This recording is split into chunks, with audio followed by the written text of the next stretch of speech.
Hello again, fellow audiophiles. I am Wave Theory, and this is the SMSL DO300 digital to analog converter, a new $550 unit that was sent to me by Aoshida Audio for review. Aoshida reached out to me a few weeks ago and said, hey, do you want to do reviews for us, and do you want to start with the new SMSL DO300 DAC?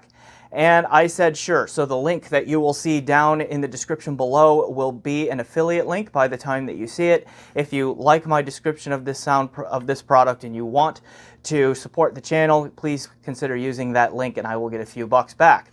However, Aoshida has made no attempt to influence my opinion one way or the other and has given me free rein to be honest with you in this review, which I will, of course, do. All right, so let's go ahead and do shameless self-promotion. Then we'll come back and we'll talk about a little bit more about what the DO300 is, and then we will get into the review. Hey, thanks for watching this video. Please remember to hit that like button, and if you haven't, please subscribe. Also, I have a Patreon set up so that you can help support me on a monthly basis, and I've set up a PayPal donation so that you can help me out in that way too if a monthly subscription does not make sense for you. Links for all of that, including the benefits, in the description below. Please check those out. All right, on with the show. So as mentioned in the intro, $550 US for this thing, which puts it right in kind of a mid-level in at SMSL's line, and puts it into the increasingly crowded, like call it $500 to $800 US or $500 to $1,000 like US dollar DAC market, where there's just a lot going on in there right now and a lot of different competitors and all of that. So we will dive into this one today. Now, let me just say that I think this is a pretty solid product overall. It did not utterly blow me away, but it left me far from disappointed. And I think it represents a fairly significant step forward for the SMSL brand and their take on digital to analog conversion. So I will comment more on that through the review here. It's also a well-built unit that is packed with features, and so it offers a lot for those $550 US. And so we will dive into all of that here in the course of this video. Okay, please see down in the description below, I have time-stamped this out so you can navigate and see the most useful pieces of the video to you. All right, so let's get into the feature set on this thing right here, and what does it do? So it's a digital to analog converter, right? Or a DAC for short. It's going to take a digital audio signal in, it's going to convert it to an analog audio signal and put that out. All right, now it has quite a wide range of handling those incoming digital signals because it will accept and decode PCM files up to 32-bit 768 kilohertz and DSD files up to DSD 512. There is MQA decoding in this, full hardware MQA decoding, if that matters at all anymore. Okay, but it is in here. It also is a Bluetooth receiver with a Bluetooth 5.0, and it uses LDAC as its fancy codec in there too. It has an XMOS, a third generation XMOS XU316 controller in it, and it is built around a Delta Sigma DAC chip, which is an ESS Labs ES9039MS Pro DAC chip. Okay, so there's a lot of acronyms and numbers in there for you to talk about what this thing offers. So basically, almost anything and everything two-channel audio, this thing has you covered here in this package. All right, so then let's talk build and features here. So we have a plastic front panel here with a nice color display window right here, and then the shell is an aluminum alloy. It's not super heavy, but it does have a little bit of heft to it, all that. It is just a well-built, solid unit with clean lines everywhere. The only thing that I notice is like the black aluminum here does show like fingerprints and all of that kind of stuff fairly quickly. So if that's something that bothers you, have a rag on hand, and maybe you can see this, maybe you can't, but there's one of my fingerprints right on this display screen right here. So just keep that in mind if that's the thing that bothers you. Front panel, pretty basic stuff, right? We get that display screen, and then we have this knob right here, which is both a multifunction knob and a button. Okay, so you access a number of things in there. This is also a preamp in it, so you can adjust volume here. It's got a digital potentiometer or a digital volume control in it and all of that. So it's not just a DAC, also a preamp.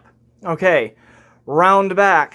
Okay, standard power input stuff here, but we see a fair amount going on because we have 1, 2, 3, 4, 5 flavors of digital audio input connection via a cable, okay, via a wire. And then we have a place where we can affix the Bluetooth antenna. So really, you can connect up to 6 digital audio sources on this thing, which is a fair amount of flexibility, system flexibility there anyway. So anyway, we have the USB input, which is the one you're going to need to do if you want to use up to that 768 kilohertz in DSD512 business. Okay, I think I2S will carry some pretty high stuff, but I don't know if it goes that high. I would have to double check, but I2S here. There are 2 options for I2S protocol on this unit. Basically, it just flips around the left and the right channels. So if you have an I2S source, you're going to need to pay a little bit of attention as to what its output protocol is, because again, there are only 2 pinout options on this one, and there unfortunately is not an I2S standard out there yet. Okay, we have 2 flavors of SPDIF digital audio connection, Toast-Link fiber optic right there, and then RCA coaxial here. And then we have actually a 3rd flavor of SPDIF, via a balanced XLR 3-pin connector known as AES. So that is here too. So lots of input options again. Then here we have the analog outputs. This is a balanced unit, so we have the dual 3-pin XLR balanced outputs here, and then in the middle of those we have the single-ended RCA outputs in there as well. It is perfectly safe. You can set this unit to use both sets of these outputs simultaneously and connect them both and run them both at the same time. There is no issue doing that. Okay, like there have been in some DACs, particularly Denafrips DACs that I have done reviews of recently. All right, so that's a lot of the build and all of that. I should say it also comes with a remote control here. Just if you are familiar with SMSL products, that's pretty standard remote control there. It takes 2 AAA batteries, which are not included in the packaging. So you need to provide your own batteries on that. So Aoshida, if you're I know you're going to be listening to this, it would be a nice touch just to add a couple of AAA batteries in there. It's not going to cost you much. Okay, just would be nice to have that.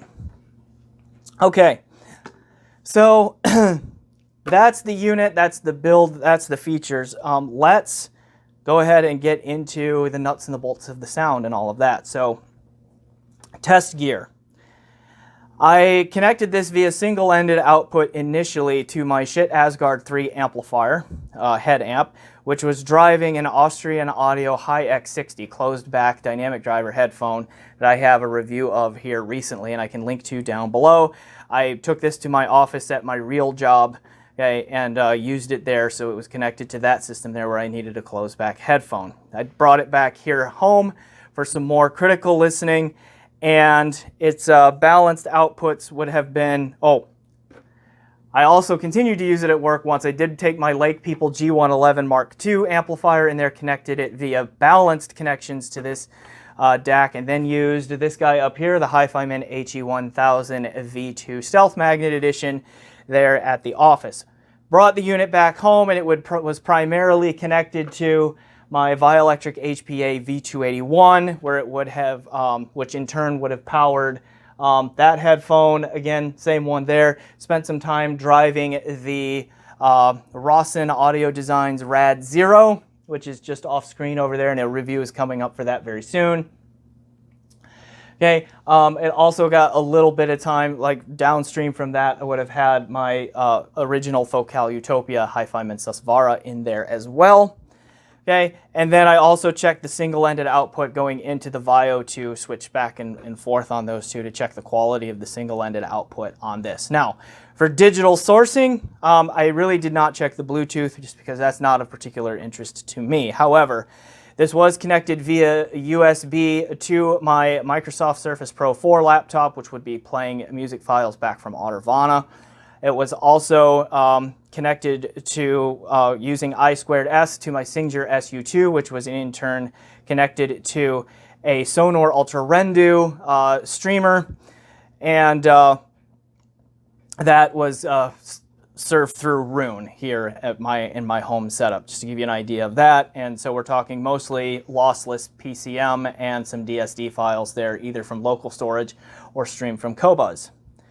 Not streaming DSD, that one's only local. Anyway, okay, so there's a lot of the gear that was used to test this with. What did I find here? Let me first say that when it comes to the sound here, I have been quite critical of going all in on measurements. Okay, at least the measurements as defined by like the big six kind of measurements that you get from an audio precision measurement rig, and then adding on top of that things like multi-tone tests and that sort of thing. It's not that those tests are unhelpful or they are not useful. They are very helpful and very useful in terms of making sure there are no issues with design, but they are not the be-all and end-all when it comes to determining sound quality.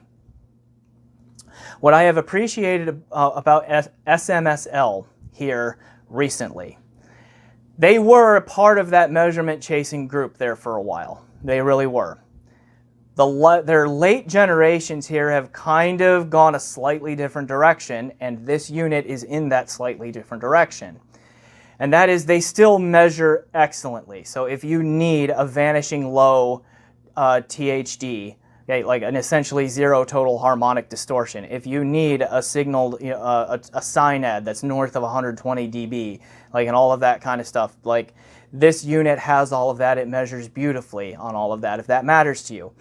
But what SMSL has done with this one, and like the VMV D1 SE, which I've reviewed recently, and I assume it's much the same case on the VMV D2 SE, is that they've also tuned it for sound to a degree. They have maintained a lot of measurement excellence, but they have gotten some pretty good sound out of it. This unit right here is a pretty good sounding unit. Now I'm going to describe its sound profile here in a moment, but suffice it to say that at $550, I think it is a pretty good sounding unit that fits appropriately in the market for that price in terms of like the combination of the sound quality and the features and the build quality and all of that you get. I think $550 for this thing is right where it needs to be. That's a pretty good value. Okay.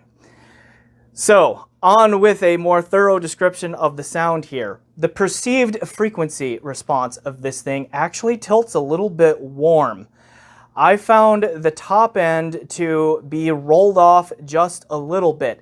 It still has pretty good air and extension. It's just the perceived presence of the top end of the treble, and not even all that high up. Like, you get into the frequency range of a lot of cymbal crashes and all of that. It's just a little bit more relaxed. Okay, not recessed, just a little bit more relaxed up there, and it comes with a lot of smoothness. This unit almost never gets harsh or sharp in the treble. And for some, that might be to a fault level, because even on some tracks that should get really sharp and sibilant, okay, it still is fairly smooth and in control. Some of the sibilance does still come through, of course, but there seems to be a definite purpose, like intent here, to rein the treble control in and get away from some of that harsh, brittle, clinical kind of sound that often comes with measurement chasing devices. So this is a break from that approach, and my ears found it refreshing, and I rather appreciated that. Okay, now that's most of where the sense of warmth comes from. There may be just a slight emphasis through the upper bass, lower mid-range region that does enhance that feeling of warmth just a little bit, but if there's an actual bump there, it is very small. I think most of the perception of the warmth comes from the slightly relaxed top end. Now, the the sonic background here, the noise floor and all of that, like here's where its measurement excellence sounds up, its measurement excellence shows up, where it just has an almost black void sonic background. I don't think I ever heard the noise floor on this unit at all. Okay, so there is that. Now, its resolution and its detail retrieval, again, it's not world-beating, it's not outstanding, but it is far from poor. It sounds to me like it slots right in at that 500, 550-ish kind of price point, okay, quite well, where you get a decent amount of bass texturing and all of that. You get a nice well-defined spatial presentation, particularly laterally. It's not an enormous sound staging unit at all. It's not intimate, but it's not big. It's kind of there. Okay, but the imaging and the separation within the sound field are pretty good. Again, not amazing, but far from poor. Okay, just kind of solid and right where it needs to be, I think, for a $550 unit. Okay, and then like the dynamics here, like the macro dynamic impact and all of that, like how hard it hits. Not stand out, but again, not poor. It's just kind of there, mostly gets out of the way of the music. If you like a really energetic, lively, hard-hitting kind of sound, this is not that. If you like a really smooth, liquidy, flowing kind of sound, this is not that either. Okay, it kind of plays it right down the middle there.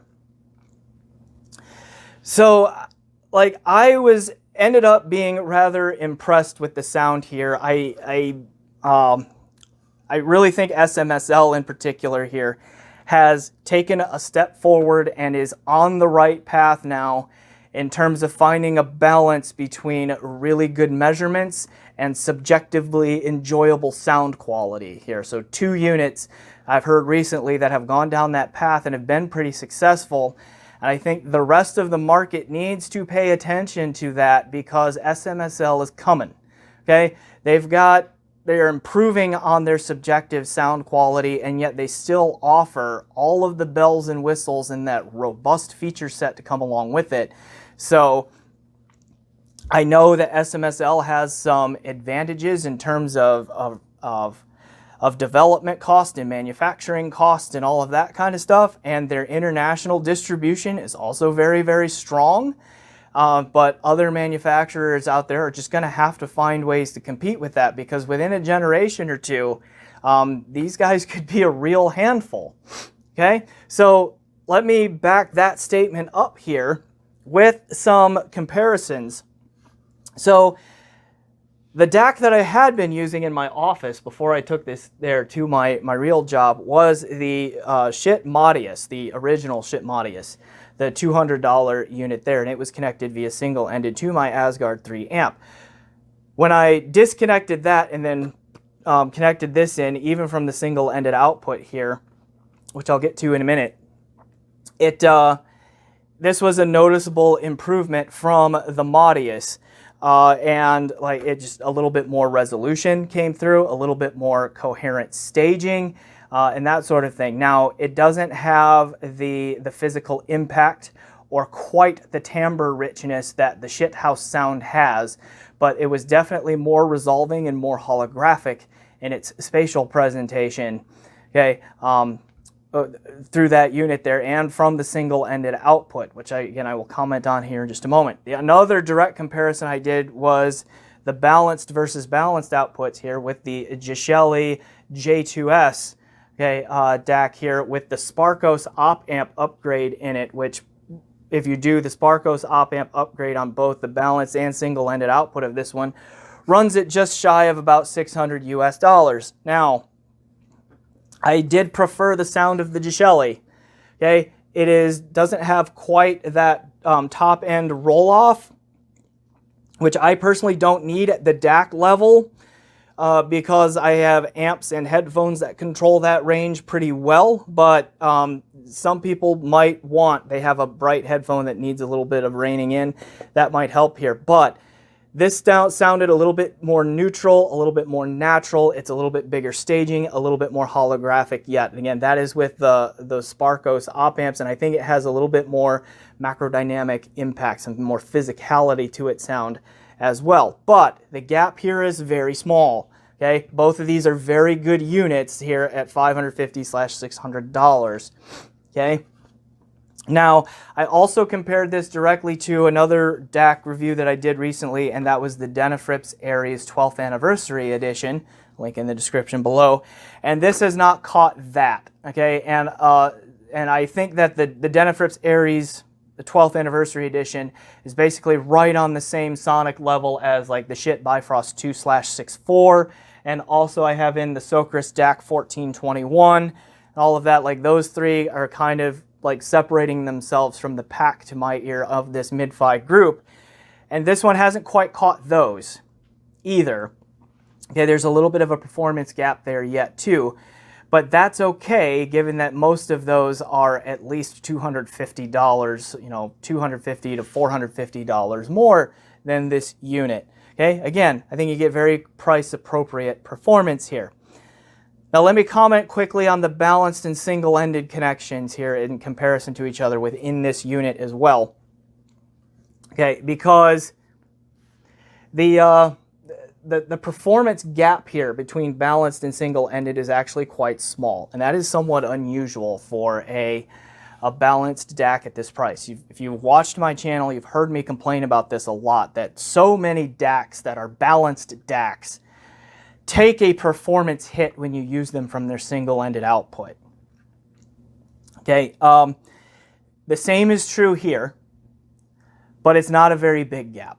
Okay, so I think the single-ended output here is just a tiny bit softer, just a tiny bit less resolving, and a little bit smaller in soundstage with just a hair less overall spatial coherence, but it is not a very big gap. The performance from the single-ended output here is higher than the single-ended output of the Shit Modius, so it is an upgrade there, and the Shit Modius is pretty good for its price point from its single-ended output. Okay, so but then again, it hasn't quite caught, you know, the Gishelli or like the Bifrost 2 kind of level there, but it's still pretty good. Now, why is that advantageous? Well, there are still a lot of single-ended amplifiers and preamps out there that are at a price that would be close to what this is, or close enough to what this is that you'd want to put them together. Tube amps like Bottlehead Crack, okay, or Felix Echo, or Hagerman Tuba, okay, KNH-A1A Mark II, you know, those kinds of things. Speaker amps or active speakers are quite often single-ended around this price too, so that's another reason why that is important. So the fact that there's still a non-zero but small gap in performance between the XLR and the RCA analog outputs of this thing, I think is another strength and another improvement from SMSL, because the gap here is smaller than the gap was between balanced and single-ended on their VMV D1 SE. Okay, and that's a $750 unit. Okay, so a lot of things trending in the right direction here. All right, so let's wrap this up. $550 US decodes everything 2-channel audio. You get a plethora of different kinds of input types on it. Okay, and the balanced and single-ended analog audio outputs are pretty close to each other in performance quality, and they can be used at the same time. So there is a lot of system flexibility that comes with this unit. It also sounds pretty good. It does have that slight treble roll-off, which gives it a slightly warmer presentation than a lot of the DAC market in there. And that's even with all of the digital filtering off, I should say. That's just the default sound on this thing. And that can be advantageous for some if you have a headphone that is pretty bright, or speakers that are pretty bright, and you want to rein that treble in just a little bit without sacrificing a whole lot in the way of resolution anyway at the price. Okay, this unit could be one to pick up. So kudos to SMSL on this unit. Again, I think it represents a step forward in this along the path in still having measurement excellence, but also having good subjective audio quality in there too. So I will leave it there. I am Wave Theory. This has been my review of the SMSL DO300 digital to analog converter. Please like this video if you have not yet. Subscribe to my channel if you have not yet. Leave a comment down below. Check out my PayPal, check out my Patreon, and generally do those things you do to support YouTube channels. Thanks again for watching, and enjoy the music.